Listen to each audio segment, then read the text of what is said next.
Today, we're looking at the circular economy and its potential for making industries more sustainable. To help us get our heads around this, we have a distinguished panel of guests. First, we have Professor Cal Sufani, faculty here at CJBS and the director of the Circular Economy Research Center. Welcome, Cal. Thank you very much, and thank you for inviting me, Conrad. Cal is also the academic director of our executive MBA program, and our next guest did her EMBA here as well. So Rina Einy has an incredible career, starting from the Olympics in tennis to being a banker, and then moving to the textile and fashion industry. And some years ago, she started an ethical, sustainable fashion brand called Culthread. So welcome, Rina. Thank you, Conrad. Thank you very much for having me. And lastly, we have David Block. David is a logistics veteran, and he did his MBA here at Cambridge.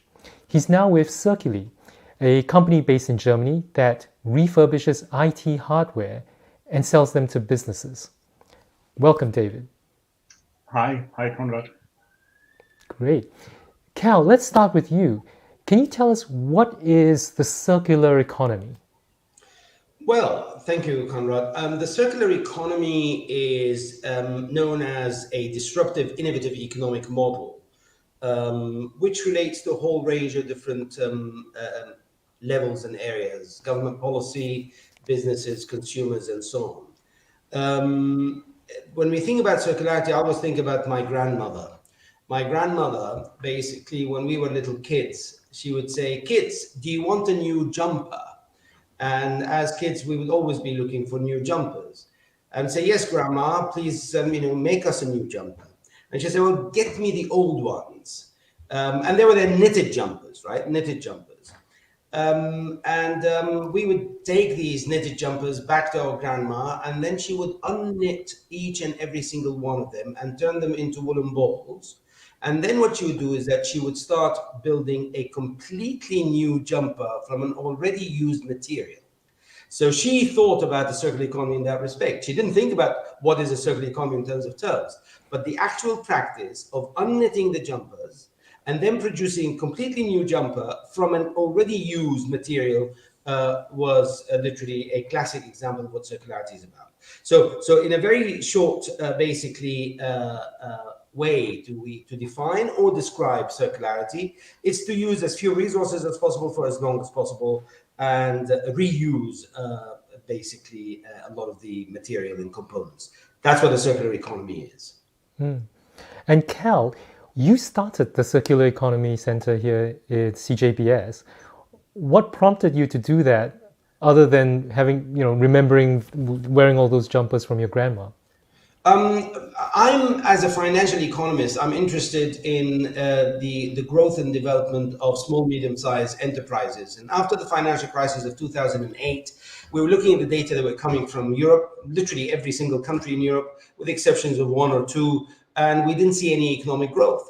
And we wrote a paper, my co-authors and I, wrote a paper on what we would call fast expanding markets. And fast expanding markets is about identifying pockets of growth in an economy where if we could aggregate that, then they could be translated into some kind of a GDP growth. Yes, our paper was picked up by the EU, I think, and the Commission at the time, and they were very interested in it. And that is where the discussion started. And then somebody asked us a question: do you think a circular economy would be considered as a fast expanding market? And that really ignited a few ideas in our mind. And we thought, well, what is a circular economy? And we started reading about it. And then we realized that there is a lot to study, a lot to engage with, and a lot to do research on, and in my opinion, a lot of impact. And that is where we came up with a center. Rina, you've created a sustainable fashion company, Culthread. How have you made sustainability or circularity that core part of the business model? Well, I started Culthread about 4 years ago now, after my MBA finished. And the reason I started it was just because, we have a lot of clients who are very big international brands, and we were offering them recycled materials. We were offering them biodegradable plastic and all these kind of things, because it was very important for me that that the fashion industry changed. And then what we found was that they just weren't that interested, because the costs were incrementally higher. And they just weren't interested, and that's why I founded Culthread. I was like, well, if we can't get them to do it, I think we need to have this out there so that people have a choice. Because at that time, 4 years ago, and even now, there's not a lot of choice.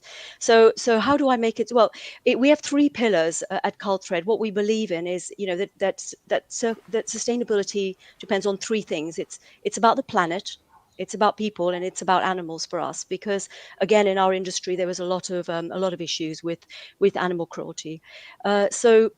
So basically, that's what Culthread was based on. How can we be kind as a fashion brand to the planet, to people, and to animals?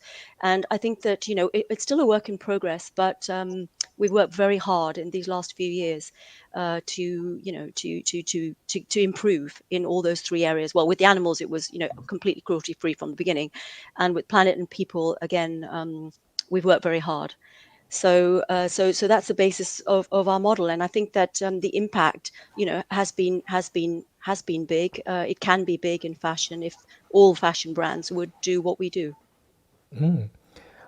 And before I go to David, I just wanted to remind people that if you have any questions, I see one question coming in already. Please pop them in your chats or comments, whether it's LinkedIn or YouTube you're watching from. David, can you tell us a bit more about Circulee, and what are the challenges in terms of IT refurbishing companies like Circulee face when trying to become more sustainable, trying to encourage that idea of circularity with businesses?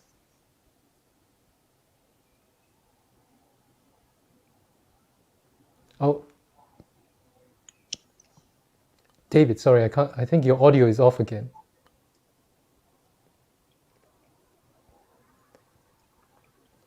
Okay, no worries, David. If we can try to get you back. Remember, we said if you can leave and then try to come back in and then restart that, we'll come back to you.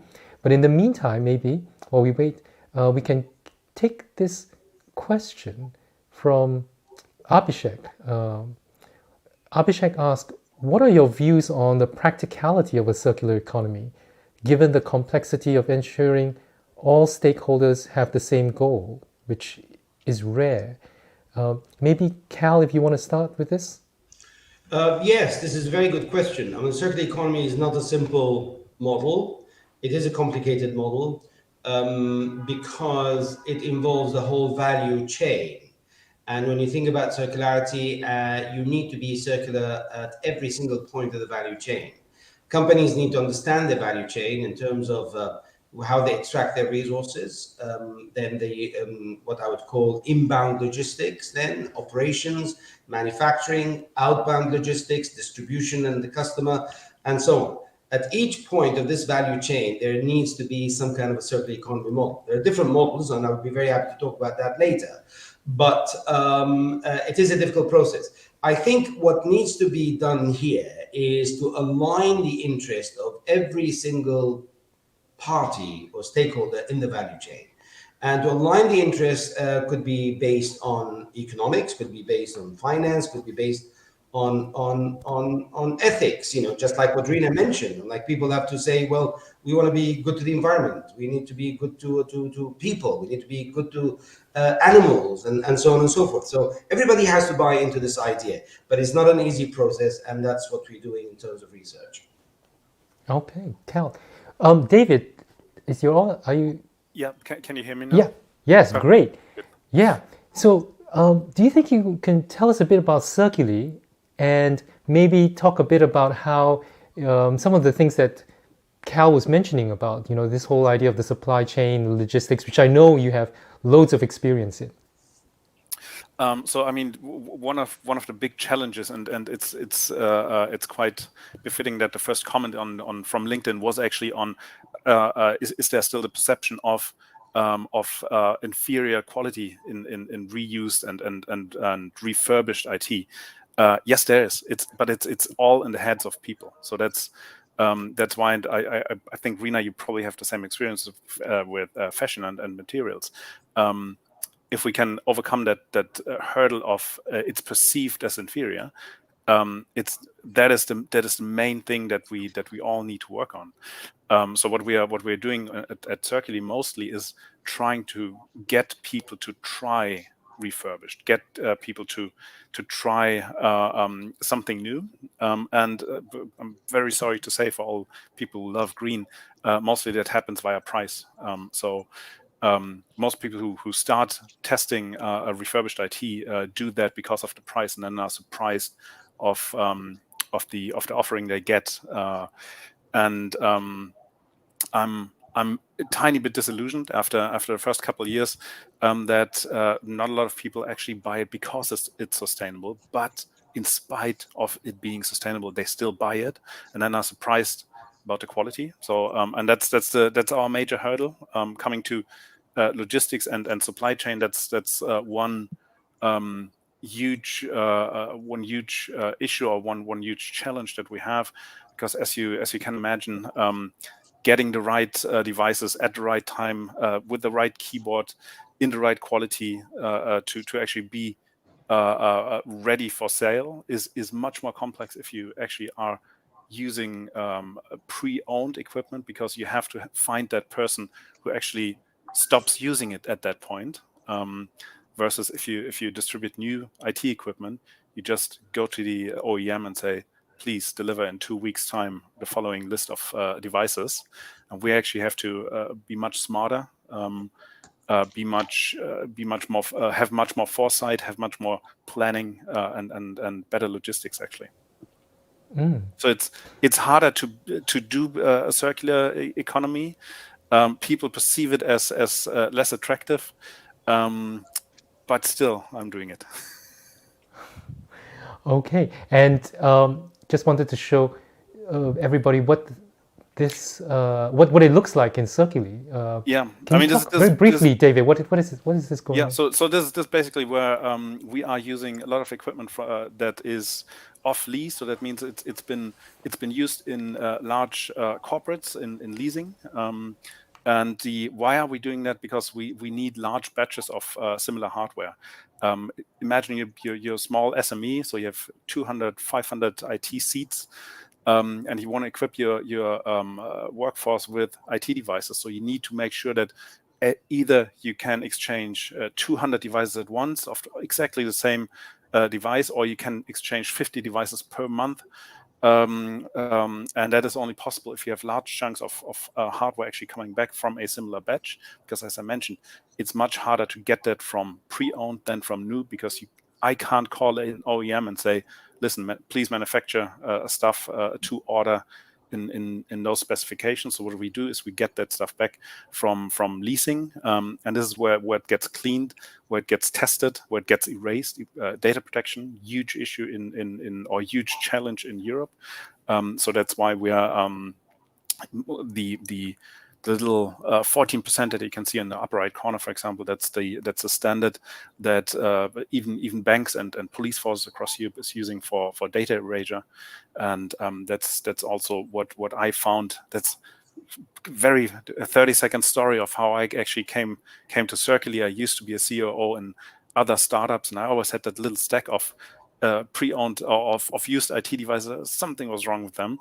And they sit in every single startup, in every single office in this country, and just taking those and bringing back into a use or recycling them properly. The challenge is data protection, and that's what we offer. We also take them back, issue a proper certificate of data erasure, and then and that's where it becomes circular. We make sure that it goes into the right avenue of reuse. So either it is reused and really resold to a business or end customer, or it is recycled. And there's a lot of value in used IT equipment. I mean, there's gold in there. So that's one of the most valuable waste types is e-waste. Great. David, we've got other questions for you about IT waste, etc. But I wanted to go back to Rina, because you mentioned, about how one of the challenges when you went to, suppliers or people in the ecosystem was basically about margins, and margins in fashion can be very, very tight. So I think Romit from Dubai is asking, what were some of the challenges when you try to match those price points, when you've got people like Zara, Shein, who built their whole business model on scale, huge scale, very competitive, very low prices, right? So how do you compete against that? Well, the reality is you can't compete. I mean, Shein, their model is 700 to 1,000 new items a day, which they put on their site and which they sell. It's just Shein now own about, well, almost a third of the fast fashion market in the world globally.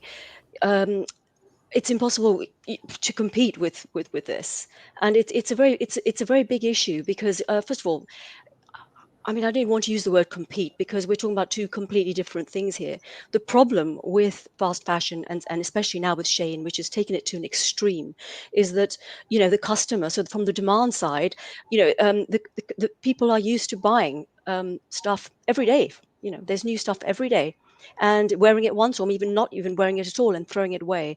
And so the sort of ethos is so far from where someone's, like we are, where Culthread is, that it's not a competition. It's what it is for us is trying to educate and trying to talk about the issues and trying to explain what we're doing and who we are and why a customer should buy one Culthread and not buy 100 items from Shein.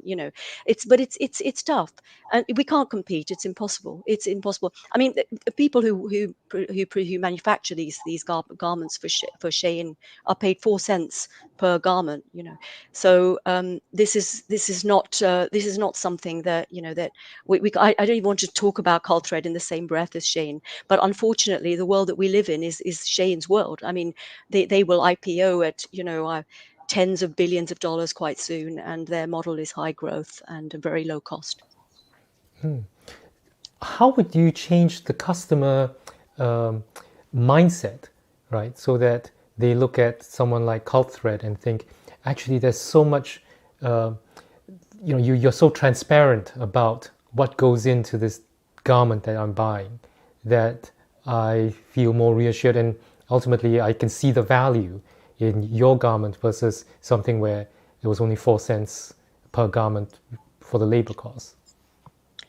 Well, this is what we try to do because I actually really believe that's true. There is more value in something that Culthread is in a Culthread item, but the only way we can do it is to try and educate.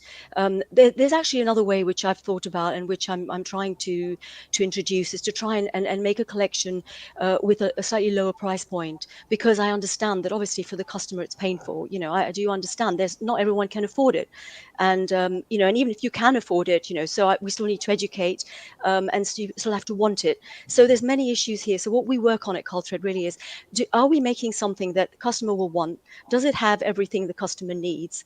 Is it of a good enough quality that they can wear it for a very long time? So besides all the ethical, and all the sustainability and the sort of circular aspect of what we're trying to produce or what we are producing, there's also this, which is very important, because I can't say to someone, buy one of my coats instead of 10 from fast fashion, if next year they're going to say, well, it's not fashionable, or I don't have the right pocket, or it hasn't got a hood, or it's not water resistant. So we work on everything to make sure that what we're offering is really something that can compete. This is how we want to compete. We'll say one of what we're selling you is better than 10 or 20 of what you can buy out there, and this is the reason why. But it's difficult. It's difficult. It's difficult to change this concept about, well, it's got to be very cheap and it's got to be disposable. So we're telling them exactly the opposite. No, it can't be cheap because of our values, and no, it's not disposable. It's tough.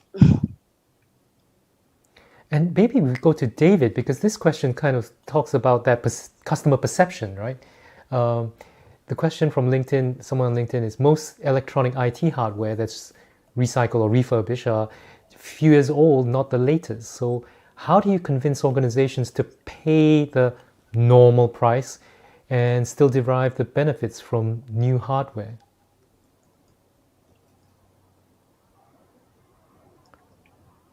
Oh, sorry, David, I think we've lost your audio again. Oh, we'll come back to you, David, with this question. Yeah. But maybe we can ask Cal if you can take this one, which is from Sahil in Mumbai, where it says, does investing in a circular economy also form part of ESG investing? Yes. And that's a very clear yes. That's definitely the case. It's part of what we call impact investment. And anything relating to impact investment is part of ESG. A circular economy is one of the enablers to achieving a sustainability outcome. And if it is an enabler to achieving a sustainability outcome, then it's part of an impact investment. So the answer is yes, in my opinion. Okay. And David, I think I hope I'm back. Yes. So back to this question about, again, how do you, first, I guess it goes to the pricing model. Do you price lower because it's refurbished? How do you get around some of these customer perceptions of using refurbished? One large difference to fashion that we probably have is we can actually offer at a lower price than new.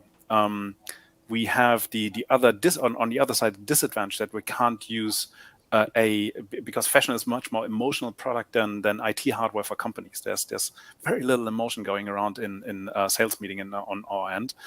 But we price lower than new. And one thing that is happening in IT over the last say 5 years is that the requirements for IT hardware have actually stagnated over the last 5 years or so.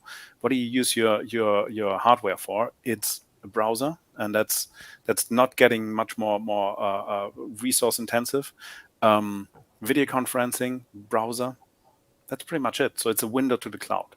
IT hardware in more modern companies is used as a window to the cloud, to cloud applications, and that's really where we also see the opportunity to make it to extend the lifespan, because that's if there's one thing that is probably driving sustainability is extending the lifespan of existing products, be it hardware, be it fashion.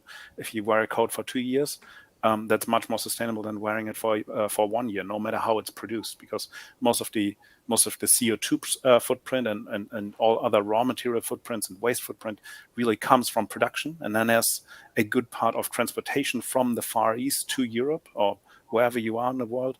And if you can spread that production and transport spend and CO2 footprint over 2 years instead of 1 year, that's really where you're winning. So that's really monitors are my favorite example. The only way you can tell the age of a monitor is actually lifted. They've gotten lighter. They sit. I don't carry around my screen. It sits on my desk, so I wouldn't know. But really, you can use that for 10 years easily. The only thing, and I think that's also an evil plot of industry, is the only new thing is USB-C. If you want a USB-C connection of your screen, that's where you have to buy new.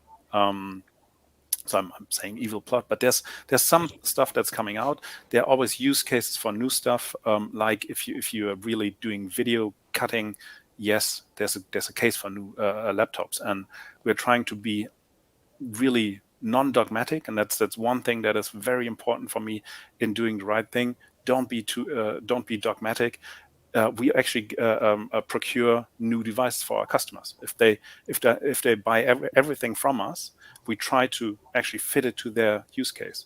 If you have one video production guy in your company, sure, we also have the connection to get you new MacBook Pros at a decent rate. I mean, same as everybody else.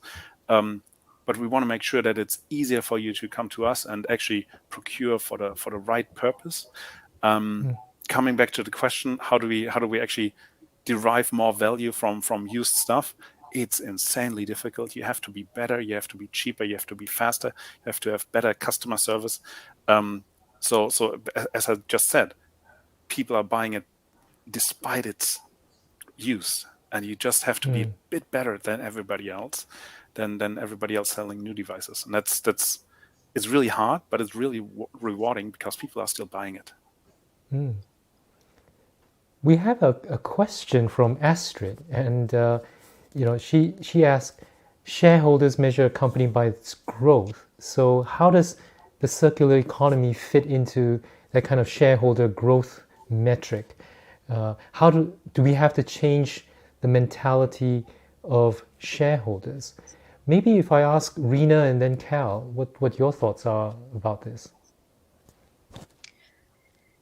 Well, this is the big problem. I mean, if you look at fashion companies and brands, people running these companies are still, motivated by growth, aren't they?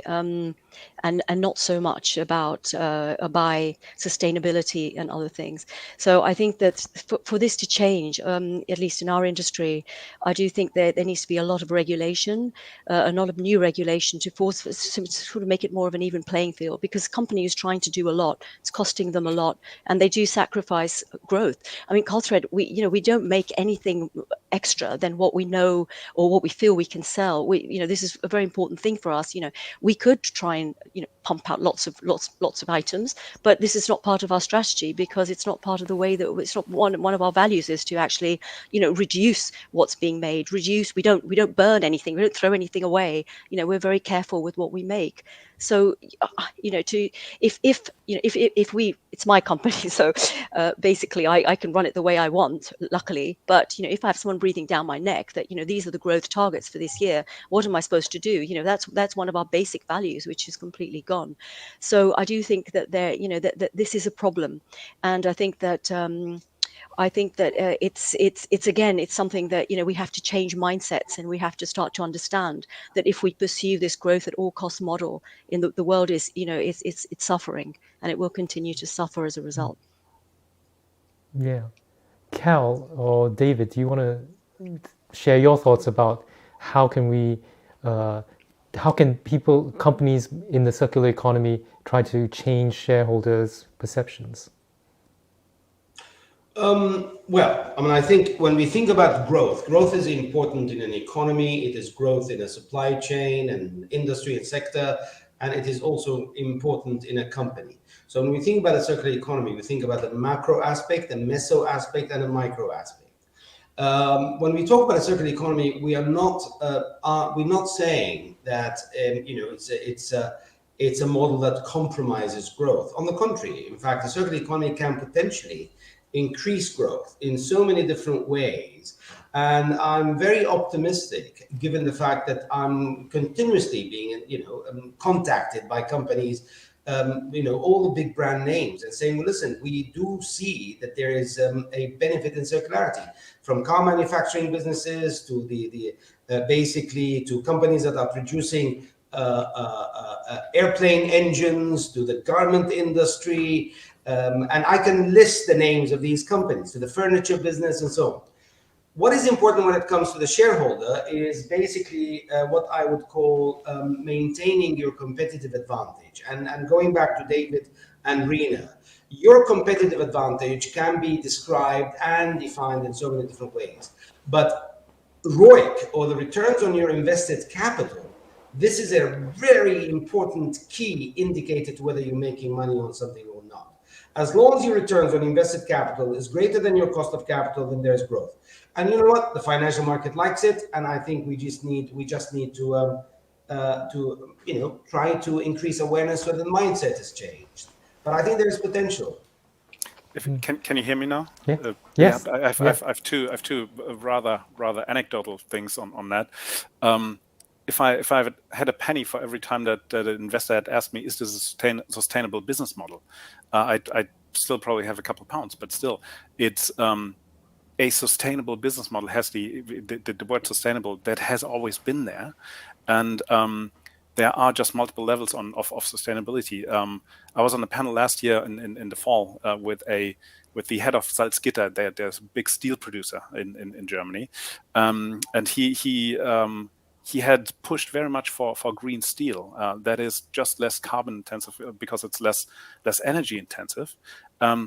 Guess who was the happiest person in the room in insanely increasing energy prices, and still steel was in demand. So it's because you actually look at circularity that you, for example, also can have supplies when nobody else has. In beginning of last year, we had a huge supply chain issue because most of the IT equipment is actually flown over Russia. Used to be flown over Russia. There was during Corona there was no flights because most of the stuff actually travels in belly space of passenger aircrafts. So there was no IT equipment to be bought in Europe, which had a supply and demand issue for us because nobody was giving away their stuff, but still everything that was there we could sell. So there's thinking of sustainability in an environmental sense is for me not far away from or almost the same as in economic sense, and that's why I never think of I want to open up, I want to found, I want to invest in a sustainable model, but sustainability or circularity should be the answer, or should be part of every answer, of every thought, of everything that we do, because it's gonna work better. And I mean, that's why I love the steel example, because there was somebody who actually had the vision of energy is not for free. So let's see how we can reduce energy in steel production. And he was smiling the whole evening because every other steel producer actually suffered from the rising energy costs. And it's so make it part of every answer, not a company mission by itself. David, well, I wanted to share this slide that you gave me, but this is how Circulee does things across the life cycle.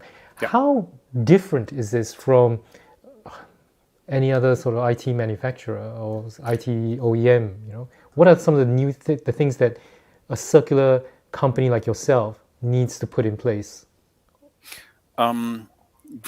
Honestly, if you had asked me beginning of last year, I probably wouldn't have come on to the webcast because we had massive quality issues. It's quality is the key. If there's nothing you can lose customers as easy as if one of your pre-owned laptops of your refurb laptops breaks. If one of your new laptops breaks, you get a new one and never think about it. But we are very, very, very much focused on quality. So that's why everything that we take from a previous use is erased properly and twice during the process actually, is tested. We test at 3 different stages in that process. So we're actually taking stuff back from leasing, mainly from corporate leasing, because that's where you get the portfolio. That's where you get the lot sizes. And then it comes into the decision where it goes. So some is okay for consumer use, some is not usable anymore, and in that case, for example, hard disks need to be shredded in terms of data protection. If it's good enough for corporate use, and there's very, very high expectations from SME users, it gets cleaned, it gets tested again. It gets restaged with a completely new license, and there are special programs that actually remove every trace from previous Intune, for example, if you had that. So it's a very special process. I had to learn it the hard way. If I showed up at DHL office when they opened and shipped stuff pre-9 because we screwed something up, but that's the obsession that you need to actually venture where nobody has ventured before, and that is really what we are doing. That's why I came to Circulee, because I tried to buy pre-owned hardware as a COO for 10 years, and there is nobody who sells you proper pre-owned hardware in an SME on an SME level. There just isn't. There are quite a few large players now in the B2C space, but they cannot deliver a proper B2B quality. Rina, if I turn to you, what David's described, he's got pretty standardized products coming in, etc., and then doing this. But in terms of fashion, you've got so many different lines or designs. Are there ways that Culthread rethinks the way your garments are designed and produced that's different from the likes of, I can never pronounce, Shein, right, that make it more sustainable? So yes, so basically all through the process. So if I talk first about tier one, you know, we make sure that so for me, I talk about planet, people, and animals. I'll leave the animals because we've already talked about that. But in terms of planet and people, so yeah, so we make sure that everyone's paid properly. For instance, who's working for Culthread. We also make sure that there's less waste. So we have software that cuts very well. 95% of the materials that we use, all the materials, the shell fabrics, the insulation, the zippers, everything are made from recycled materials. So we want that to get to 100%. We're not far off, but we're getting there. And yes, we also limit the amount of styles that we make. So we don't make massive collections. We don't do that sort of fast fashion model where we're bringing out stuff all the time in a bid to get people to buy more and more and more. You know, we're much more, well, this is something that will last you a long time. It's also made very practically so that you have everything you need. It's made from recycled materials. It's made ethically. And that's why you should buy it. So yes, so we think about that all the way through. As I mentioned already, in what we're offering, in the quality of what we're offering, in how it's produced and what it's made of. And then if we go back through the supply chain as well, obviously we pay a lot of attention to where our materials, our fabrics, our insulation is coming from, what they're made of, you know, what are the social audits about where they're made, and they're going back all the way to the raw materials. We also, our small factories in Vietnam, we're also now sourcing as much as possible from Vietnam, so we reduce those transport emissions and costs. So we look at everything. We look at literally every single part of it, and try and you know, get as close as possible to the maximum and to the best we can do. You mentioned how you're producing in Vietnam, and we had a question from someone on LinkedIn. Is things like circular economy more relevant for developing economies due to affordability rather than developed economies? What's your thoughts, Rina, especially when you have to compete against these large players who can really price so low? Well, I'm not sure I really understand this question exactly, but I think that in my view, this is important for everyone, for all economies. I think that developing countries have been much better at this. I mean, I was brought up in India. I used to live there. You know, everything was recycled because there was nothing that got thrown away. An empty bottle wasn't smashed. You know, it was reused. Everything. A bit like your story, Cal, with your grandmother. You know, everyone used everything, and I think it's you know, the developed countries who are really, you know, really bad at it, and in fact, unfortunately, as we were talking about Shein, you know, we're getting worse. We're not really getting any better. I mean, if you look at the amount of plastics being produced, you know, now we're recycling the plastic bottles, but if you look at over the next decade, you know, how much plastic is going to be produced, and you know, it's just mind-boggling. So I think that developing countries are better at this, but naturally, and I think we need to learn from them, and we need to think about this a lot more if we're going to make any headway and make any progress. David, do you think there's scope for that kind of circulee model in the developing world? I mean, I know you're based in Germany, but is there scope in other parts of the world?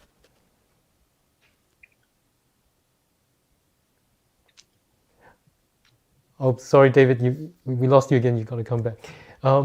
While we wait for David, Cal, Vimal asked, what's your views on the latest technologies or solutions to tackle plastic pollution? It is not there yet because the plastic pollution is in the ocean. Most of the plastic pollution, especially what we call microplastics, it is in the ocean. And really, I mean, there are some basic technologies and innovations to try and collect the big plastic pieces from the ocean. But the microplastics, I think we need more. If somebody comes up with a solution to this, I think this company will be doing very well. And I know that there are people in Cambridge who are trying very hard to look into that as well. So Yeah. hopefully they succeed. David, sorry about this. Coming back to you, is there applications of Circulee's model in parts, let's say, in the developing world? Again, sorry again for always dropping out. It's funny how the tech hardware guy actually has to drop out because apparently something isn't working. Yes, there is. I mean, quite a bit of the developed world IT hardware is kind of moving down the chain. As bad as that sounds, but it's actually being sold off to into outside of Europe. So what I really see as the major mission for Circulee also is making pre-owned more acceptable, and that's one thing that is missing from I think Central Europe or Europe in general is the acceptance of pre-owned.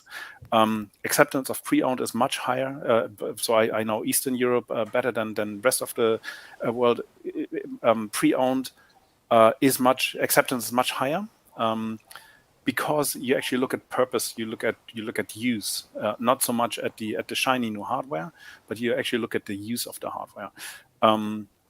So I think there are models already where pre-owned hardware plays quite a role in developing countries or developing economies.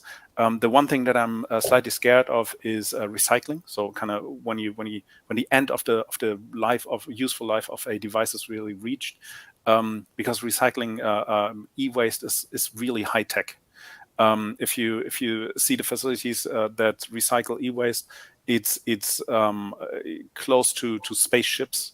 Because it is difficult to get that stuff, to get the valuable components out, and that is done quite nicely by our partners. But I'm just not sure how well that is done in other countries where regulation isn't quite as high, isn't quite as strict, but there is a lot of value in it. So two parts to that answer. I think acceptance is much higher in terms of pre-owned equipment, because you look at the use, but I'm scared of the end of life, and the real recycling and where it comes into a new product. I'm just scared of. And we'll just have time for one final question from Ravi, who asks about, are there regulatory incentives for circular economy, whether it's on supply side or reuse? David, would you like to see regulatory incentives for this? You mean while my mic is working? Yes, that would be. We see some already. I mean, France is probably the best example. If you are procuring for a government agency in France, you must include 20% pre-owned equipment.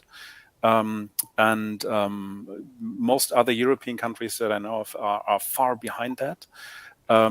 So there are some attempts, but some of them are, from my point of view, quite useless. The right to repair that everybody cites is, from my electronics point of view, quite useless because there's no price tag to it. So of course you can repair every device, but if it's twice or three times as expensive as buying a new one, nobody's ever going to do that. So I think regulatory attempts are being made. It's the right direction. I actually like the French approach quite a bit because it just establishes the possibility of using pre-owned. And if you establish that in government agencies as well as private companies, it's just about getting that foot into the door, making people try it. So I'm a bit. I think regulatory needs to be part of the answer, but it's not the only answer. Rina, very quickly, do you feel that there's regulatory incentives that could help the circular economy in fashion?